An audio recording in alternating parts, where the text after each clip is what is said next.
প্রিয় দেশবাসী, কোথায় সেই শেখ হাসিনা, কোথায় আওয়ামী লীগ, কোথায় আওয়ামী লীগের অহংকার, কোথায় তাদের দাম্ভিকতা, কোথায় উবাইদুল কাদের? আজ তাদের কোনো অস্তিত্ব নাই। আজ বাংলাদেশে আওয়ামী লীগের কোনো অস্তিত্ব নাই। প্রিয় দেশবাসী, আপনারা দেখতেছেন এই ৩২ নম্বরের কি অবস্থা। ৩২ নম্বরকে একেবারেই ধ্বংস করে দেওয়া হয়েছে। এর প্রত্যেকটা ইট বালুকণা জনগণ নিয়ে এটাকে পাবলিক টয়লেটে রূপান্তর করা হবে ইনশাল্লাহ। এটা যদি পাবলিক টয়লেট হয় আমি মনে করি তাহলেই বাংলাদেশের মানুষ তৃপ্তি পাবে। কারণ স্বৈরাচার এবং জুলুমকারী নির্যাতনকারী ফ্যাসিস্টদের এরকমই পরিস্থিতি হওয়া দরকার। আপনারা অবগত আছেন, ফেরাউন এই দেশের এই পৃথিবীর মধ্যে স্বৈরাচার করেছিল, ইসলামের বিরুদ্ধে সে গিয়েছিল, মানুষকে হত্যা করেছিল, গুম করেছিল, তার পরিণতি হয়েছে। আপনারা অবগত আছেন আবু জাহেলের কি পরিণত হয়েছে, আপনারা অবগত আছেন উতবা সাইবা এদের কি পরিণত হয়েছিল।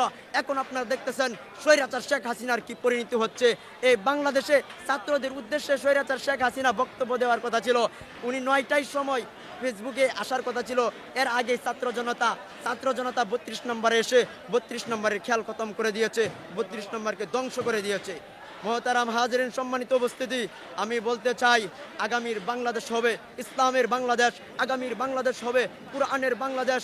কোনো স্বৈরাচার, কোনো ইসলাম বিরোধী শক্তি যারা মানুষকে হত্যা করে গুম করে এদেরকে বাংলাদেশের ক্ষমতায় মানুষ আর দেখতে চায় না। কথা বলেন ঠিক কিনা? আগামীর বাংলাদেশ হবে নারে তাকবীরের বাংলাদেশ। জয় বাংলার স্লোগানকে মাটির সাথে দাফন করে দেওয়া হবে। আওয়ামী লীগকে আর রাজনীতিতে আসতে দেওয়া হবে না। আওয়ামী লীগ আর রাজনীতিতে আসতে পারবে না। আওয়ামী লীগ রাজনীতিতে আসার অধিকার রাখে না। যে আওয়ামী লীগ 15 বছর 16 বছর পর্যন্ত হাজার হাজার মানুষকে হত্যা করেছে, হাজার হাজার বোনকে বিধবা করেছে, হাজার হাজার মায়ের বুককে খালি করেছে, এই আওয়ামী লীগকে আর আমরা দেখতে চাই না। আগামীর বাংলাদেশ হবে কোরআনের বাংলাদেশ, আগামীর বাংলাদেশ হবে ইসলামের বাংলাদেশ। জনগণ বলতেছে এটা হোক পাবলিক টয়লেট, আমিও এটাই চাই। এটা হবে পাবলিক টয়লেট, জনগণ এখানে প্রস্রাব করবে, পায়খানা করবে। এটারই উপযুক্ত ছিল শেখ মুজিবুর রহমান, এটারই উপযুক্ত শেখ হাসিনা, এটারই উপযুক্ত আওয়ামী লীগ। এই বাংলাদেশের মধ্যে যেখানে আওয়ামী লীগের কার্যালয় আছে, যেখানে আওয়ামী লীগের স্থাপনা আছে, সবগুলোকে ভেঙে পাবলিক টয়লেট বানানো হোক। বাংলাদেশে অনেক টয়লেট কম, মানুষ রাস্তাঘাটে টয়লেট করে মিয়া।